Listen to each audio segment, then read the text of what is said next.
Hello विद्यार्थीगण, मैं इसके कश्यप आप तमाम विद्यार्थी का स्वागत करता हूं।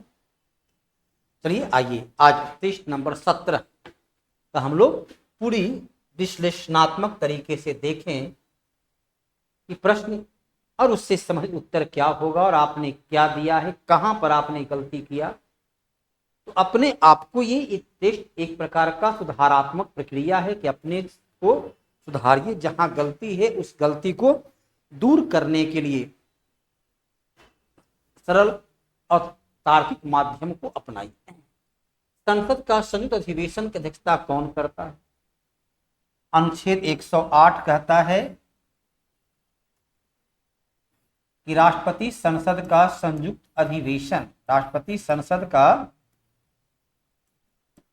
संयुक्त अधिवेशन बुलाएंगे। क्यों बुलाएंगे? जब साधारण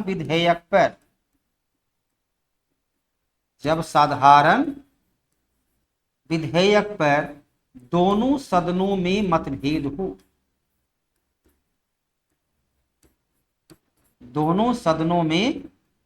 मतभेद हो तब राष्ट्रपति संसद का संयुक्त अधिवेशन बुलाते हैं, जिसकी अध्यक्षता कौन करेगा?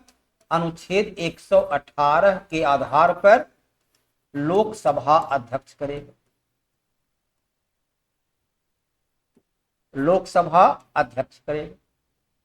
तो अध्यक्षता कौन करता है? लोकसभा अध्यक्ष। उल्लेख कहां है? अनुच्छेद 118।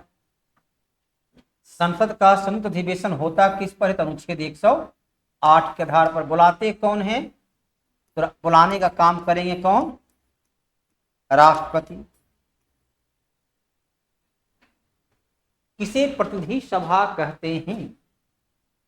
केंद्र में लोकसभा और राज्य में विधानसभा को प्रतिनिधि सभा के नाम से जानते हैं। इस दोनों को कहते हैं प्रथम एवं निम्न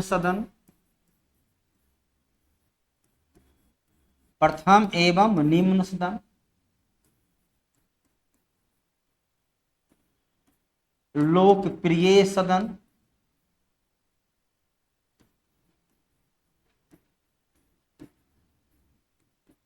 प्रतिनिधि सभा।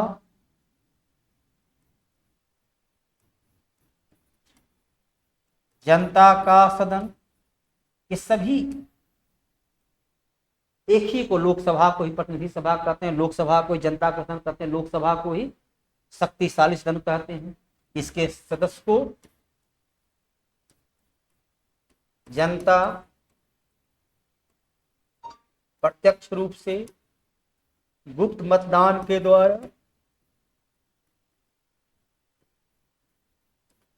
वयस्क मताधिकार के आधार पर निर्वाचित करता है। हॉफमैन कप का संबंध किससे है? हॉफमैन कप का संबंध है लॉन टेनिस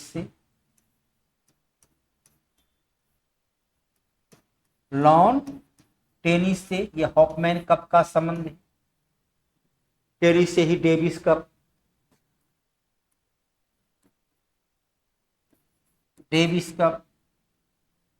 ग्रैंड स्लैम प्रतियोगिता अर्थात ऑस्ट्रेलियाई ओपन, फ्रेंच ओपन, विंबलडन, अमेरिकी ओपन, बिहार विधानसभा सचिवालय सहायक प्रशाखा पदाधिकारी, असिस्टेंट सेक्शन ऑफिसर के लिए बेहतरीन पद है।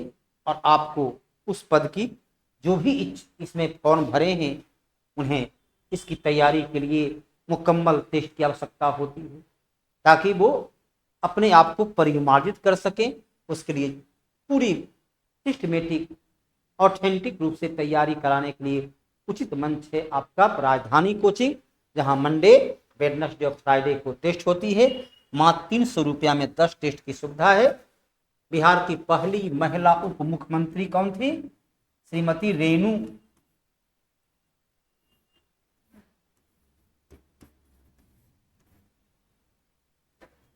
देवी।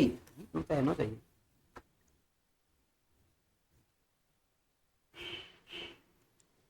बिहार की पहली महिला उप मुख्यमंत्री।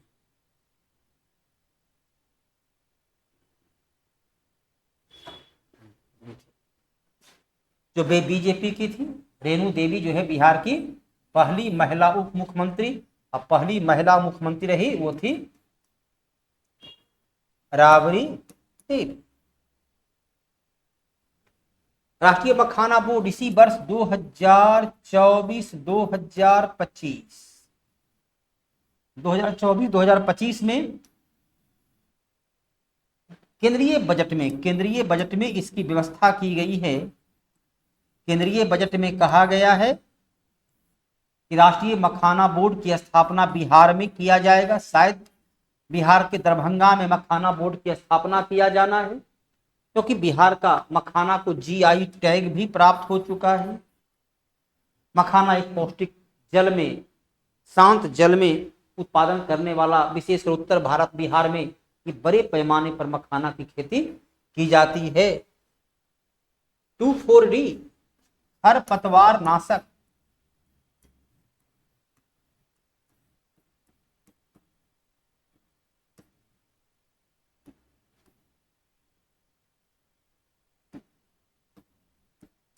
खरपतवार नाशक होता है 2,4-D।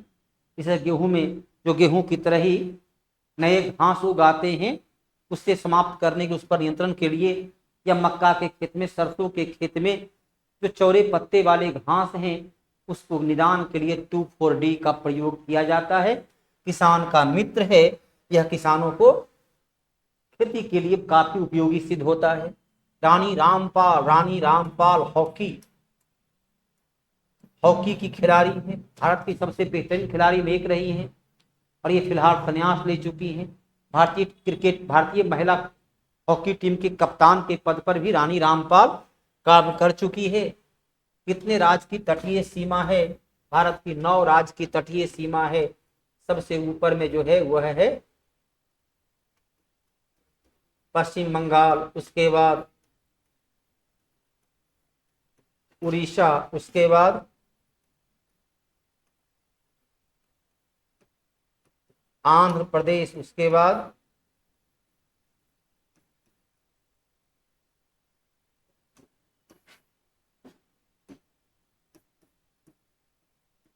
तमिलनाडु, नीचे में जो है वह है केरल, कर्नाटक, गोवा, महाराष्ट्र और गुजरात। ये 9 राज्य की तटीय रेखा है। 5 अरब सागर तट पर और 4 बंगाल की खाड़ी के तट पर। सार्वजनिक क्षेत्र की बैंक की कुल संख्या कितनी है? 12 बैंक वर्तमान में सार्वजनिक क्षेत्र की बैंक है, जिसमें सबसे बड़ा है SBI, और 11 राष्ट्रीयकृत बैंक, PNB दूसरा सबसे बड़ा हो जाता है।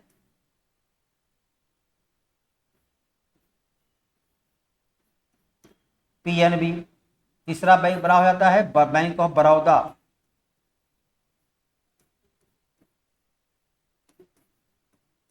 Bank of Baroda. तो सब बैंकों की संख्या कितनी है? 12 है।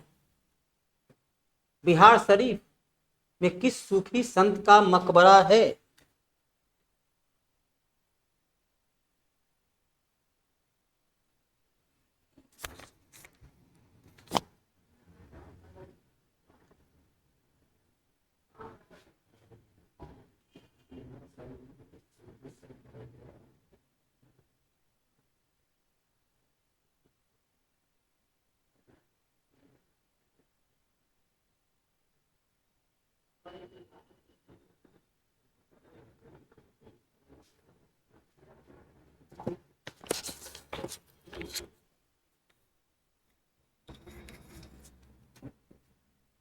बिहार शरीफ में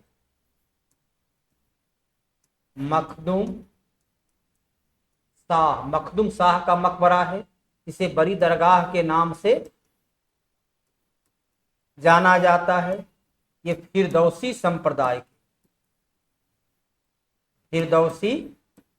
संप्रदाय के महत्वपूर्ण सूफी संत थे। जहाँ पूरे भारत में सूफी संप्रदाय का बोलबाला था, बिहार में फिरदौसी संप्रदाय का बोलबाला था। याहिया बिन अहमद मनेरी का मनेर शरीफ में है, और मखदूम शाह का मकबरा है बिहार शरीफ नालंदा के मुख्यालय में। बालाश्रम पर प्रतिबंध, संविधान का अनुच्छेद 23 कहता है कि बालाश्रम पर प्रतिबंध, बालाश्रम पर प्रतिबंध एवं मानव अंगों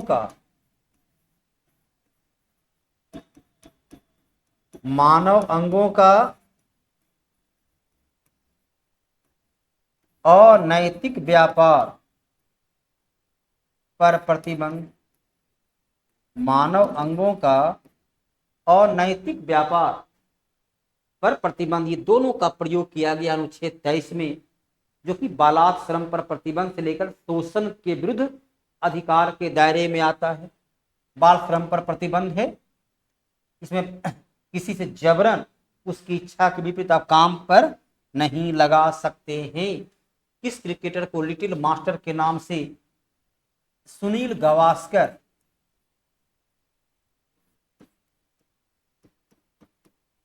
को लिटिल मास्टर के नाम से जाना जाता है, जो दुनिया का पहला व्यक्ति थे जिसने अंतर्राष्ट्रीय क्रिकेट में 10,000 रन पूरे किए, और पहला व्यक्ति थे जो सर्वाधिक 34 शतक लगाने वाला वो पहला व्यक्ति थे। सुनील गावस्कर 125 टेस्ट में 10,000 रन पूरा किए थे, 34 शतक लगाए थे। तो सुनील गावस्कर भारत के ओपनर बल्लेबाज थे जो कभी भी अपने जीवन में हेलमेट नहीं पहने। अंतरिम मंत्रिमंडल का प्रथम विधि मंत्री कौन था? अंतरिम मंत्रिमंडल जिसका गठन हुआ 2 सितंबर 1946 को, इसके प्रधानमंत्री थे जवाहरलाल नेहरू। और पहला विधि मंत्री जो पाकिस्तान का भी पहला विधि मंत्री बना वो था जोगेंद्र नाथ मंडल।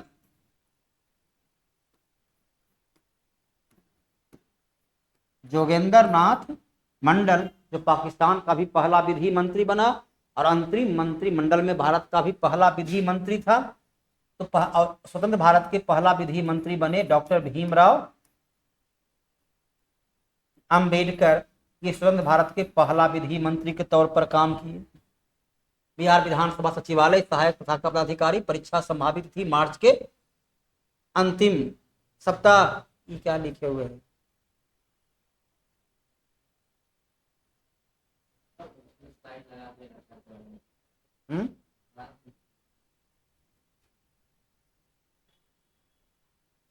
राज्यपाल का क्षमादान का उल्लेख किस अनुच्छेद में है? राष्ट्रपति का क्षमादान का उल्लेख, राष्ट्रपति की क्षमादान का उल्लेख अनुच्छेद 72 में है। तो राज्यपाल की क्षमादान का उल्लेख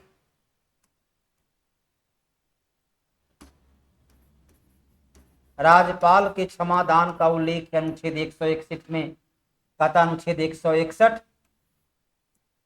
कि मृत्यु दंड की सजा को छोड़कर, मृत्यु दंड की सजा को छोड़कर शेष सभी प्रकार की सजा को राज्यपाल क्षमा कर सकते हैं, परिहार कर सकते हैं। किस महिला को वयोवृद्ध गांधी के नाम से जाना जाता है? ये हैं अरुणा आसफ अली।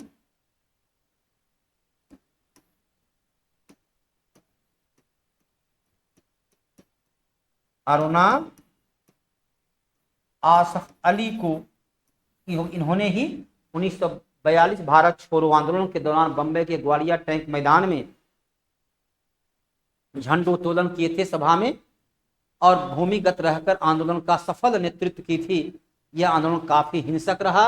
वो थी अरुणा आसफ अली, जिन्हें वयोवृद्ध कहा जाता है, जबकि इनका जन्म जो है 1909 में हुआ है, और 1942 में ये मात्र 33 वर्ष की महिला थी। फिर भी वयोवृद्ध महिला के नाम से इन्हें ही जाना जाता है। यहीं पर ये सेट समाप्त होता है। हर एक प्रश्न को पूरी बारीकी के साथ आपको सामने विश्लेषणात्मक सरल तरीके से कर दी गई है। उम्मीद करते हैं पढ़ाई पसंद आई होगी, और यदि आई है तो अपने कमेंट के माध्यम से विचार रखेंगे। धन्यवाद।